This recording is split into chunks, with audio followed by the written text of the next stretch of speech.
Hello my dear friends, good morning అందరికీ. Coffee tea తాగారా? నేనైతే ఇంకా తాగలేదు. ప్రజెంట్ అయితే బయట పని అంతా కంప్లీట్ చేసుకొని ఇంటికి వచ్చేస్తానండి. ఫస్ట్ వంటగది క్లీన్ చేసేసి పాలు అలాగే నీళ్లు కూడా పెట్టేసి వెళ్ళాను స్వీటీ కోసము.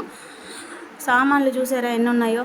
నైట్ క్లీన్ చేసుకోకుండా పడుకుంటే ఇంకా పొద్దున్నే లేసేసరికి అన్నుండకి ఇంకెన్ని ఉంటాయి, విచిత్రం కాకపోతే అంటారా? అది నిజమేలేండి.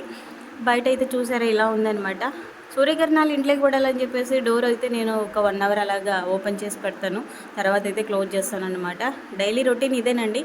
కరెక్ట్ కాఫీ పోసుకొని తాగే టైంలో మా లక్కీ నిద్ర లేచినాడు. చూసారా ఎట్లుంటుందో నాకు ఇంకా కథ.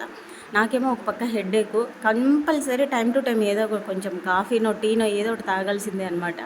ఇప్పుడు చూస్తే లక్కీ మాత్రం వీడిని ఇంకా 20 నిమిషాలు ఊపితే కానీ పడుకోడు. ఇంకా బట్టలు చూసారు ఎన్ని ఉన్నాయో. మొన్ననే ఒక వారం బట్టలన్నీ మడత పెట్టేశాను, అప్పుడే ఎన్ని పడ్డాయో. సరేలే అక్క, పొద్దున్నే నీ సోదంతా మాకెందుకు అంటారా? సరే, సోదంతా విన్నారు కదా, ఒక లైక్ ఇచ్చి అలాగే సబ్స్క్రైబ్ చేసుకోండి అబ్బా.